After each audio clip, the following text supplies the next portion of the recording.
Olá! Nesta análise, a gente vai mergulhar numa história de mais de 3 séculos, uma história de muita resiliência e transformação.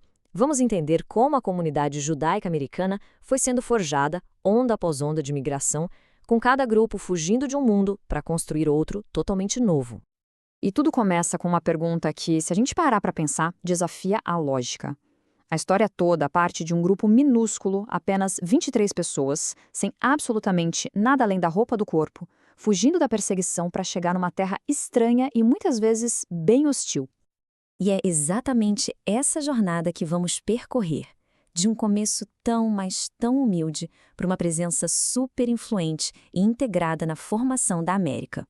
A grande questão é: como isso aconteceu? Como foi possível? Certo, vamos lá. Nossa história começa em meados do século XVII, uma época, vale dizer, de muita hostilidade e pouquíssimas garantias.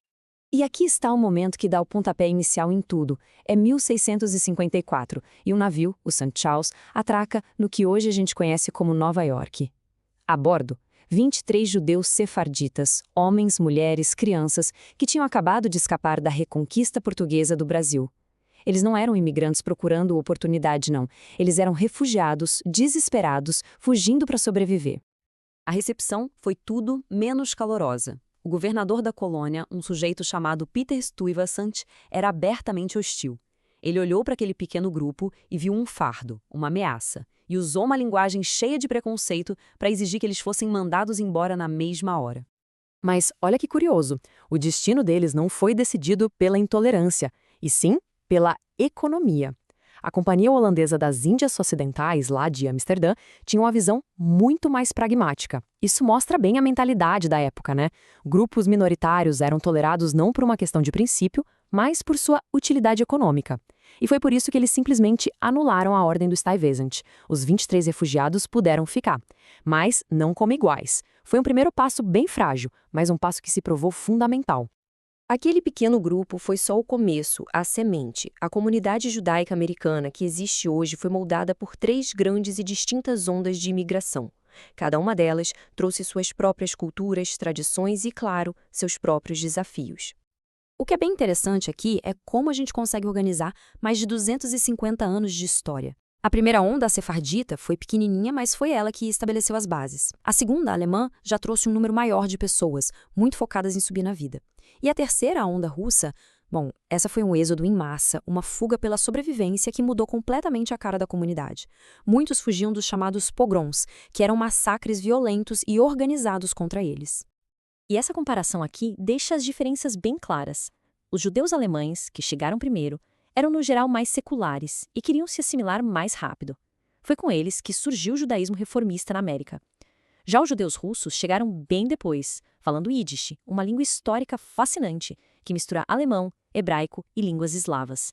Eles eram super religiosos e se concentraram em bairros urbanos, trazendo uma cultura vibrante muito distinta.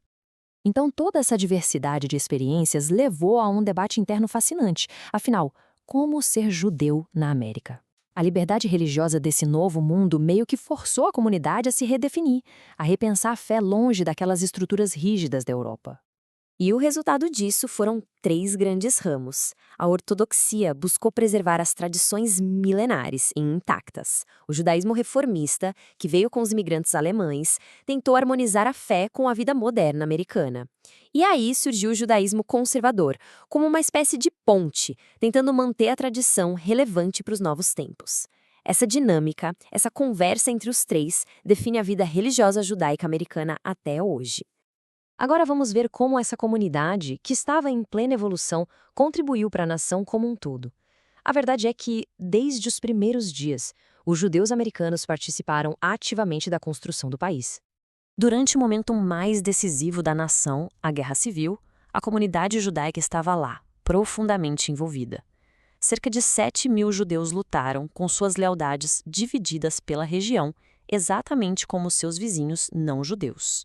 Isso mostra um nível de integração e de compromisso que há muito além das suas próprias comunidades.